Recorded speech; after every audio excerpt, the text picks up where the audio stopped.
Assalamualaikum warahmatullahi wabarakatuh. Apa kabarnya teman-teman? Balik lagi di kajian online. Sekitar 8 orang menteri dipanggil oleh Presiden Prabowo untuk melaksanakan rapat terbatas, membahas berbagai arahan-arahan yang memang telah diutarakan atau diperintahkan Presiden Prabowo. Sekitar ada 13 arahan penting yang saat ini akan kita simak teman-teman pernyataannya atau penjelasannya dari para menteri yang baru saja menyelesaikan rapat hingga larut malam. Informasi ini teman-teman kita dapat dari kompas.com di kanal YouTube atau di video yang berjudul Full 8 Menteri Rapat Koordinasi di Hari Minggu bahas 13 arahan Prabowo. Dalam press release-nya, Kementerian Koordinator Bidang Perekonomian bersama sejumlah kementerian lainnya menggelar rapat koordinasi untuk membahas soal usulan program Quick Win Kementerian di bidang perekonomian di kawasan Jakarta Selatan pada Minggu 3 November 2024. Menteri Koordinator Bidang Perekonomian Airlangga Hartarto mengatakan rakor ini dilakukan untuk menindaklanjuti retreat di Magelang, Jawa Tengah tempo hari.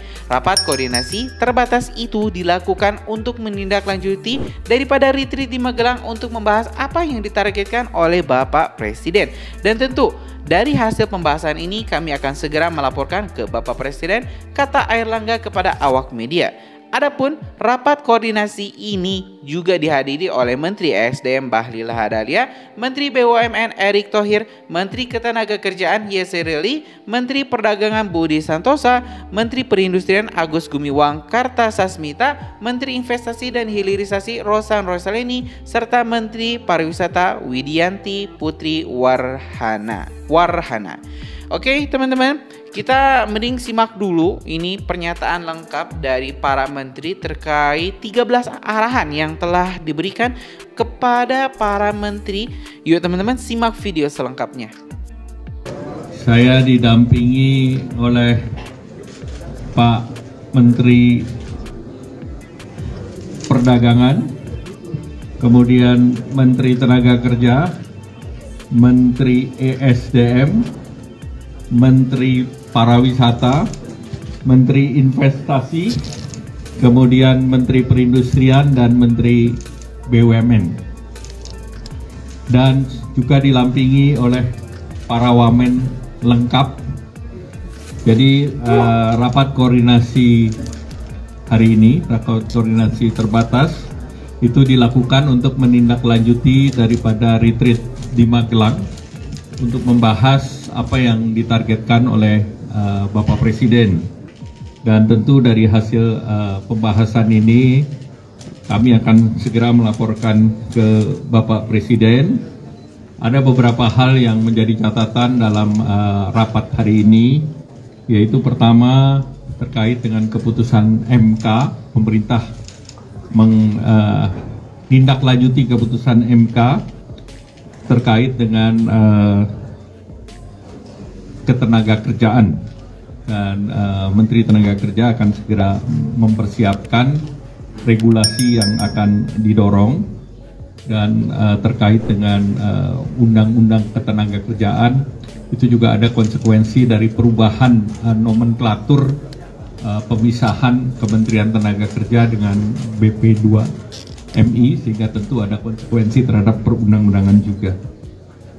Kemudian juga beberapa arahan Bapak Presiden terkait dengan devisa hasil ekspor kami sedang siapkan PP-nya.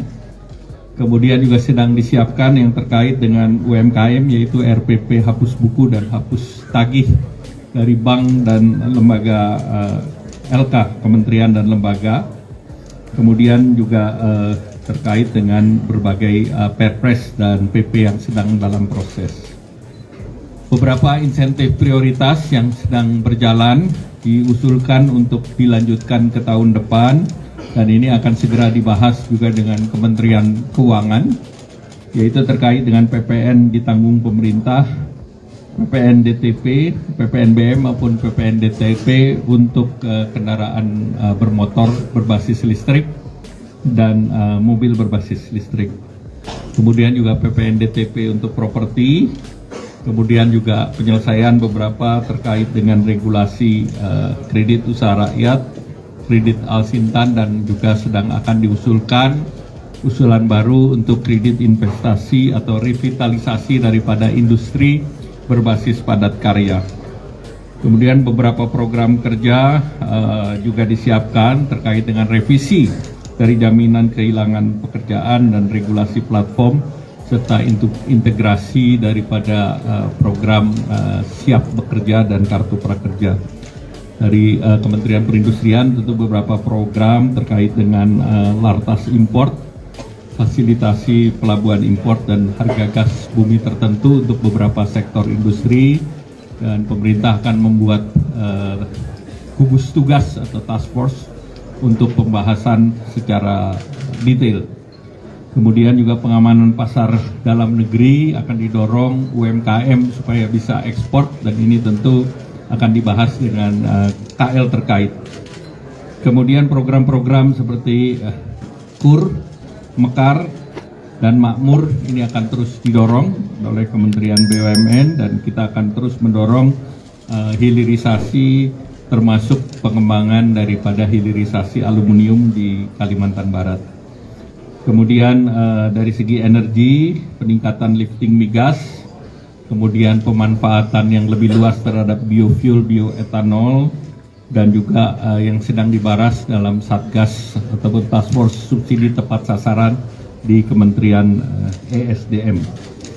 Kemudian juga terkait dengan investasi, terkait dengan tax holiday, ini sudah dari Kementerian Keuangan sudah keluar, tentunya ini bisa lebih diefektifkan.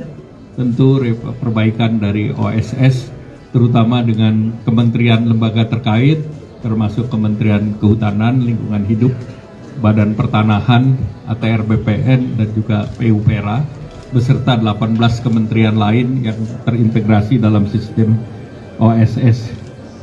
Kemudian juga tentu dari segi kegiatan pariwisata akan terus didorong program Indonesia Berwisata atau Tourism 5.0, dan salah satu yang sedang dibahas terkait dengan harga tiket yang lebih kompetitif. Nah, itu tentu akan dibahas dengan Kementerian Perhubungan dan juga dengan Pertamina.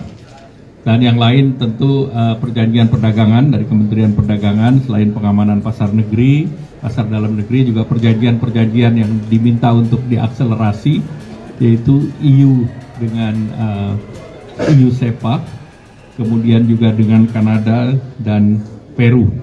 Nah, tentu ini yang akan terus didorong, dan juga proses aksesi daripada BRICS, OECD, dan ya teman-teman, barusan kita telah mendengarkan pernyataan dari para menteri terkait 13 arahan yang diberikan langsung oleh Presiden Prabowo dalam rapat terbatas bersama 8 menteri ini. Tentu kita berharap teman-teman, berbagai arahan yang diberikan oleh Pak Prabowo bisa dijalankan dengan mulus, dengan baik oleh para menteri, sehingga jalannya roda pemerintahan Pak Prabowo bisa berjalan dengan efektif dan efisien.